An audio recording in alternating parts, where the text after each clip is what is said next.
Donc, je vais maintenant, à travers de la prochaine diapositive, vous définir les phénomènes de dépendance et de sevrage qui sont deux notions capitales lorsqu'on aborde le sujet du tabagisme. Alors, ce sont sûrement deux termes que vous avez déjà entendus dans la vie de tous les jours en lien avec la consommation de drogue, par exemple, telle que la cocaïne. On va donc commencer par définir la dépendance. Alors, la dépendance est donc définie comme un besoin irrésistible de consommer des substances. On dépend de la substance donnée lorsqu'on ne peut plus se passer de la substance donnée, que ce soit d'une part physique ou d'autre part psychologique. On parle alors à ce moment d'addiction. On a aussi un autre phénomène qui est la tolérance. En effet, à force de consommer des substances addictives, l'organisme s'habitue à cette substance et l'effet ressenti est moindre. De ce fait, le fumeur augmente sa dose pour obtenir le même effet.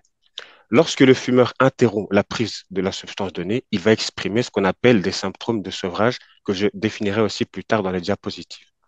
Dans le cas de la nicotine, nous verrons quelques diapositives plus lointaines quels sont les symptômes de sevrage en lien avec le manque de nicotine. Le fumeur peut développer alors une obsession pour la substance donnée au point d'y penser toute la journée et pour finir, essayer d'obtenir de nouveau pour en consommer. Vous avez sûrement déjà entendu parler d'autres addictions sans substance, notamment pour les joueurs de casino ou d'argent. Et les phénomènes chimiques dans le cerveau sont les mêmes.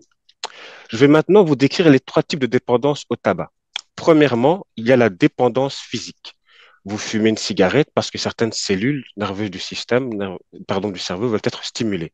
Vous avez donc besoin de la cigarette. Cette stimulation entraîne la libération de certaines substances appelées neurotransmetteurs, telles que la dopamine, la sérotonine et l'adrénaline. Ces dernières substances stimulent le corps en procurant une sensation de bien-être, une sensation agréable.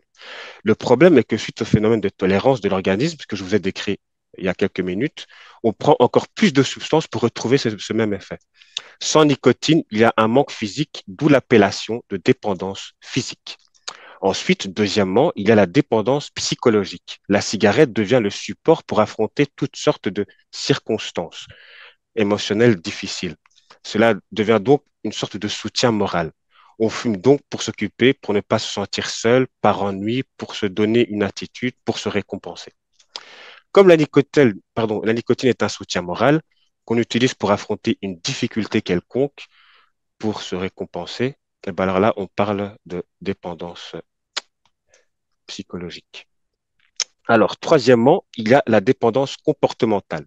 Le consommateur fume sa cigarette par automatisme.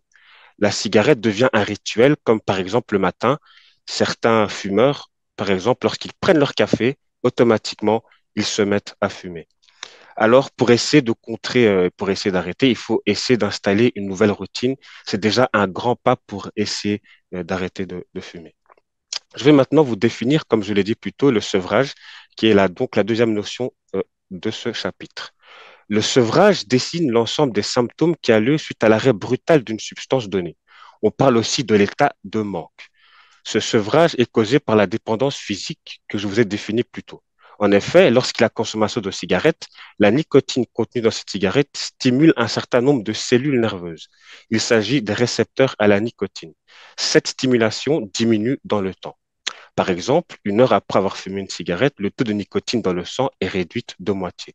Lorsque ce taux de nicotine diminue, le manque se fait donc ressentir et entraîne par conséquent les symptômes dits de sevrage. Alors, je vais vous décrire en quelques mots quels sont ces symptômes de sevrage. Au niveau du système nerveux, on décrit les symptômes suivants. Sentiment d'abattement ou de dépression, de l'irritabilité, de la frustration, de la colère, de l'agitation, de l'anxiété, de la nervosité et voire dans certains cas de l'insomnie. Des difficultés de concentration, des maux de tête et des transpirations dans d'autres cas. Au niveau du système cardiovasculaire, on assiste à une diminution du rythme du cœur. Et pour finir, au niveau du système gastro-intestinal, on observe une augmentation de l'appétit et de la constipation.